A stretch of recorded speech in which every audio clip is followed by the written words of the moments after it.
नमस्कार साथियों, आज यानी 26 मई 2026 आज सुबह क्वाड देशों के विदेश मंत्रियों की बैठक दिल्ली में पूरी हो गई।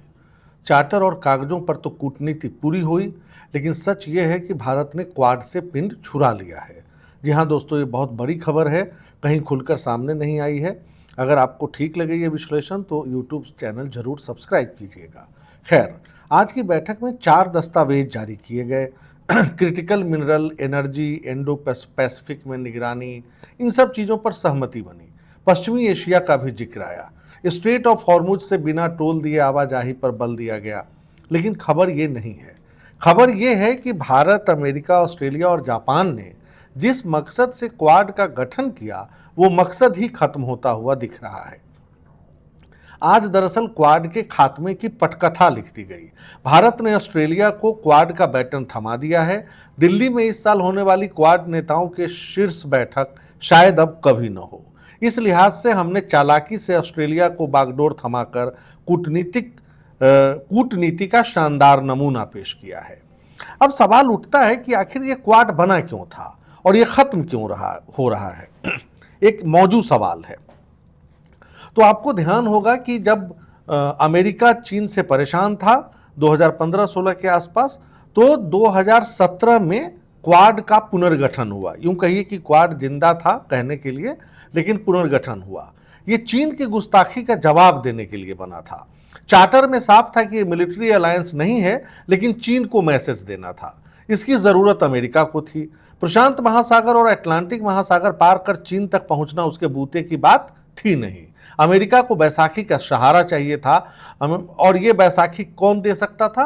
भारत, ऑस्ट्रेलिया और जापान। इससे बेहतर कोई और नहीं हो सकते थे।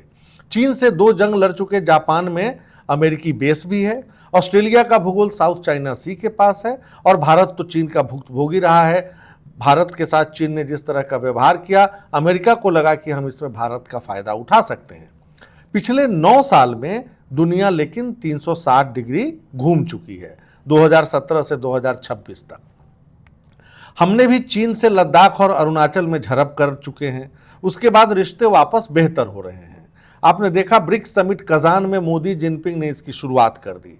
फिर 31 अगस्त 2025 को जो ये तस्वीर देख रहे हैं तियानजिन में, इसने तो वाशिंगटन तक में कोहराम मचा दिया।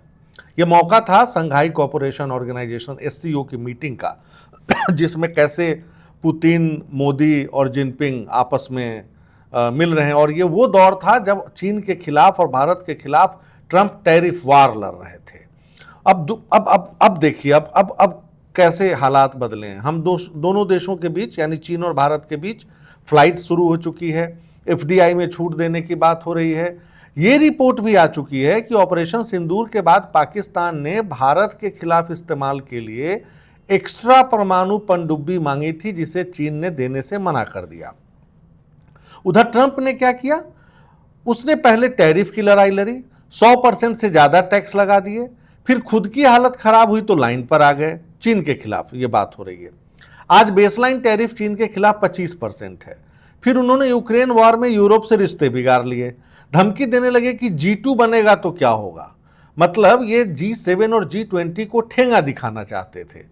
मतलब था कि अगर चीन और अमेरिका एक हो जाए, मतलब अविश्वसनीय, न भूतो न भविष्यति वाली बात, G2 हो जाए तो क्या होगा।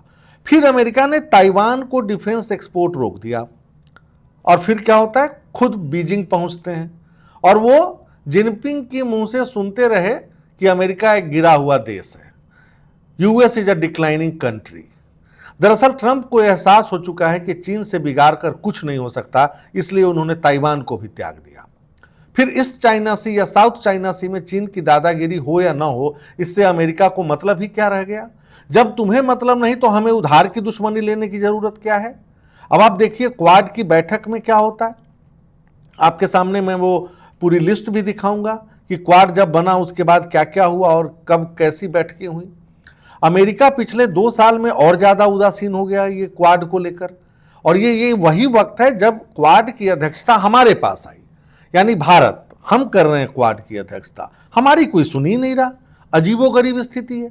हम सभी देशों के राष्ट्राध्यक्षों का इंतजार कर रहे हैं, भैया आओ क्वाड समिट कर लो, 2017 से नहीं हुआ है। 2017 के बाद जब क्वाड बना था तो लगातार 3 साल हुए, 4 साल हुए। 2017 के बाद बीच में कोरोना था, कोरोना के बाद 2021 में हुआ, 22 में हुआ, 23 में हुआ, 24 में हुआ, और 24 में हमें अध्यक्षता मिलती है। उसके बाद इसका कोई ठीक ही नहीं।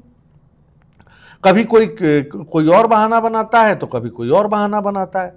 कभी ट्रंप कहते हैं कि नहीं अभी हमें वेनेजुएला पे अटैक करना है, तो कभी कहते हैं कि नहीं हमें अभी महंगाई से लड़ाई लड़नी है। तो क्वाड अगर आपके लिए इंपॉर्टेंट नहीं है तो हमारे लिए इतना इंपॉर्टेंट कैसे हो सकता है? हमने तो क्वाड के लिए पहल नहीं की थी। हमारे लिए तो जो ऑर्गेनाइजेशन पहले से थे वो हैं, और जो हमारी एक राष्ट्र प्रथम की नीति है वो है। तो ये कैसे इन लोगों ने हमारे साथ गंदा खेल खेला, ये समझना बहुत ज़रूरी है। क्वाड के नाम पर बहुत गंदा खेल खेला गया दोस्तों। आप देखिए 2017 में क्वाड बनने के बाद 2021 में पहली मीटिंग कहाँ होती है? वाशिंगटन में। दूसरी मीटिंग 2022 में कहाँ होती है? टोक्यो में। 2023 में तीसरी मीटिंग कहाँ होती है? वह हिरोशिमा में। और 24 में जब हमने अध्यक्षता ली तो जो बाइडेन ने बहाना बना दिया कि मेरी तबीयत ठीक नहीं, आजा मेरे घर पे कर लो।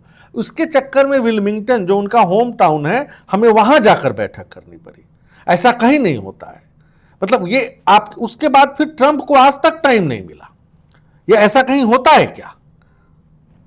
अच्छा, फिर उधर अपने को महाजन समझने वाला अमेरिका ब्रिक्स पर अटैक करता रहा। ब्रिक्स में आपको मालूम है कौन कौन देश है, कितना पुराना संगठन है। भारत, ब्राजील, रूस, चीन और साउथ अफ्रीका शामिल है। अब तो बाद में इसमें मिस्र, इथोपिया, ईरान, सऊदी अरब और संयुक्त अरब अमीरात के अलावा इंडोनेशिया भी शामिल है। ट्रंप बार बार आरोप लगाते हैं कि ब्रिक्स अपनी करेंसी लाएगा और डॉलर को रिप्लेस करने की साजिश रच रहा है। अरे भाई, रूस हमारा टाइम टेस्टेड दोस्त है, ईरान से पुराने रिश्ते हैं।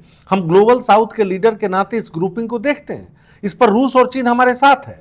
तुम जब मर्जी ईरान से जंग शुरू कर दो, तुम जब मर्जी वेनेजुएला पर अटैक कर दो। अब क्या क्यूबा पे करोगे?